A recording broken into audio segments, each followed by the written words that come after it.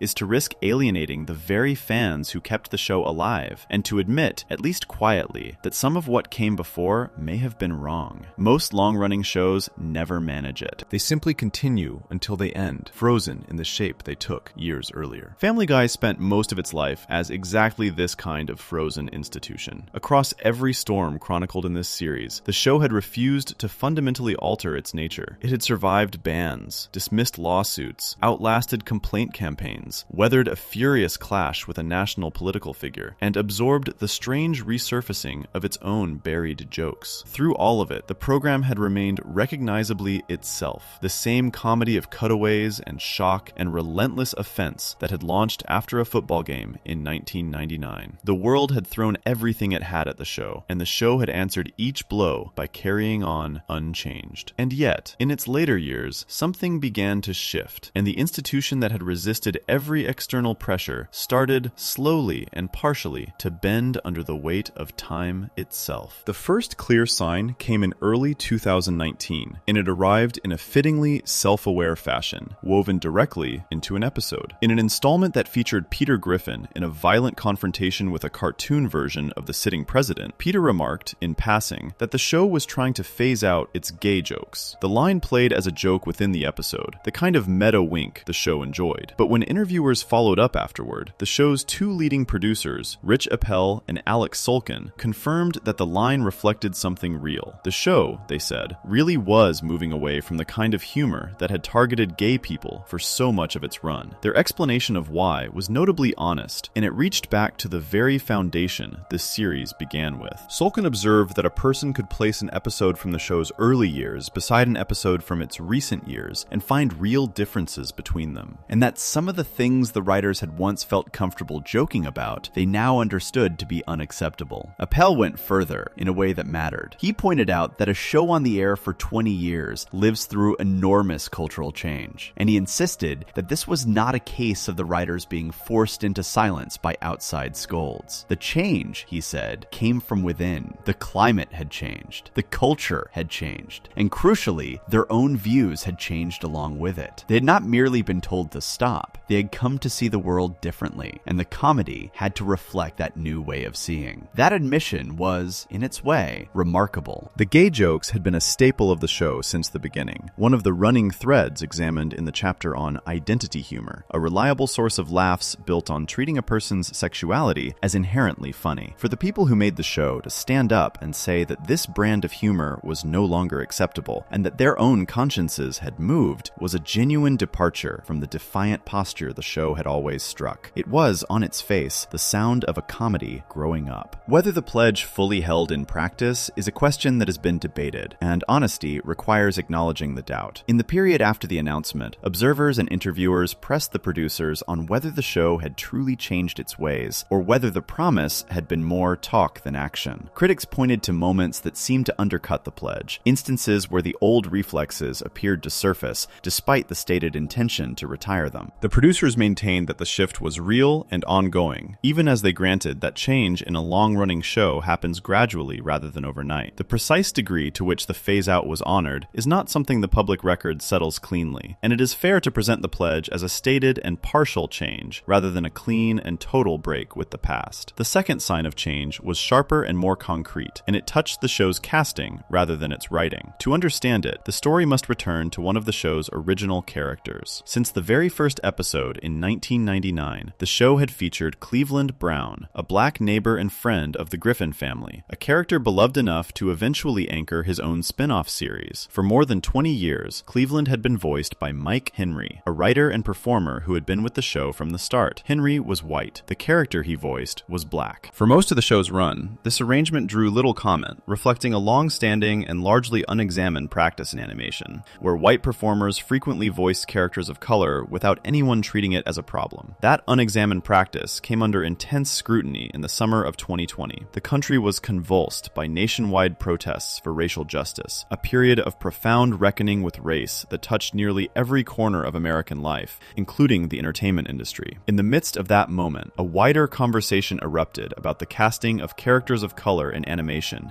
and about whether it was right for white actors to continue voicing them. In June of 2020, Mike Henry made his decision public. In a brief statement, he said that it had been an honor to play Cleveland for 20 years, that he loved the character, but that he believed people of color should play characters of color, and that he would therefore step down from the role. The decision was significant precisely because it was voluntary. Henry had not been fired. He had not been the target of a campaign demanding his removal. He had looked at the moment, considered the character he had voiced for 2 decades, and concluded on his own that the right thing to do was to step aside and make room for a black performer. He did not leave the show entirely. He remained on board as a writer and continued to voice other characters, including some of the very figures discussed in earlier chapters of this series. But the central role of Cleveland he gave up willingly, in recognition that the world had changed and that his continuing in the part no longer sat right. The search for a replacement led to a fitting choice. The role went to a performer named Arif Zahir, a young voice actor who had built a following online doing impressions, and whose impression of Cleveland in particular had become well known and widely loved. Zahir, who is of African American and Cape Verdean descent, became the first black actor to voice the black character, taking over the role for the show's following season, while Henry's already completed work aired through the prior season. Zahir's response to the casting was full of warmth and emotion. He spoke of his shock and sadness at learning Henry was stepping down, described Cleveland as his favorite cartoon character of all time, thanked Henry for creating something special, and promised the show's fans that he would not let them down. The Cleveland recasting was part of a larger movement sweeping through animation in that same period. Across many programs, white actors who had long voiced characters of color stepped back from those roles, and the industry began, in a concentrated burst, to rethink a practice that had gone unquestioned for decades. Family Guy was not alone in making this change, and it was not even the first. It was part of a broad and rapid shift in how the industry thought about the relationship between performers and the characters they voiced, a shift that the show joined rather than led. As with the Gay Jokes pledge, the recasting drew a range of reactions, and an honest account includes all of them. Many welcomed the change as overdue, a meaningful step toward giving black performers the chance to voice black characters, and toward ending a practice that had effectively shut them out. Others, including some black viewers, expressed a different view, arguing that Henry's performance had given the character life for 20 years, and that the change felt unnecessary, even regrettable. The debate reflected the genuine complexity of the question, with thoughtful people landing on different sides, and neither the show nor the wider culture produced a tidy consensus about whether the change had been the right call. What unites these two moments, the Gay Jokes pledge and the Cleveland recasting, is what they represent in the long arc of the show's story. For most of its life, Family Guy had defined itself by its refusal to bend, by its insistence that nothing was off limits, and that the offended could simply look away. These two changes marked the first real cracks in that posture, the first public admissions that perhaps some things should have been off limits after all, and that a show could not remain frozen while the world around it transformed. The institution that had absorbed every external blow without changing was, at last, changing from the inside, prompted not by a lawsuit or a complaint, but by the slow, accumulated pressure of 2 decades of cultural movement, and by the consciences of the people who made it. Whether these changes were enough, or sincere, or merely strategic, logic is a question this series cannot fully resolve, and it would be dishonest to pretend otherwise. A skeptic could argue that the changes were modest, that a show responsible for so much could phase out one category of joke and recast one character while leaving its essential nature intact, and call that growth. A more generous reading would hold that change in any institution begins with exactly these kinds of partial steps, that admitting fault and adjusting course, even imperfectly, is more than most long-running shows ever attempt. Both readings have merit, and the truth likely sits somewhere between them, in the messy middle where real change usually lives. Standing back from the whole of this story, a larger shape becomes visible. The jokes that aged poorly, traced across the first half of this series, were never random accidents. They flowed directly from the foundation laid in the show's earliest days, from a comedy built on the principle that offense was the goal, and that no subject was too sacred or too painful to be flipped into a laugh. That foundation produced the celebrity jokes that curdled, the cruel humor aimed at illness and disability, the identity jokes that wounded entire communities, and the deliberate provocations that even devoted fans could not stomach. And the reactions, traced across the second half, were the long-delayed bill for that foundation, arriving in the form of bans and lawsuits and organized campaigns, in a mother's anguished defense of her child, in the eerie resurfacing of buried jokes, and finally, in the show's own halting attempts to change. For the generation that grew up with the show, there is something quietly profound in watching it reach this point. A person who first laughed at these jokes as a child, who absorbed the show's worldview without examining it, who repeated its lines on the playground, is now an adult living in a world that has rethought much of what that show once treated as ordinary. To watch the show begin to rethink it too, to hear its makers admit that they have changed, is to watch a strange kind of growing up happen in parallel. The audience and the show maturing alongside each other, both looking back at things they once found funny and feeling them differently now. The story of every joke that aged poorly, then, is finally the story of time itself, of how a comedy frozen in one cultural moment must eventually answer to the moments that come after. Family Guy spent 20 years insisting it would never change, and then it changed, a little, and the meaning of that small movement is still being argued over. What is certain is that a show born to offend lived long enough to question its own offenses, and that the long, quiet record of everything it said, and everything it later wished it had not, remains for anyone willing to look back and consider what it all amounted to.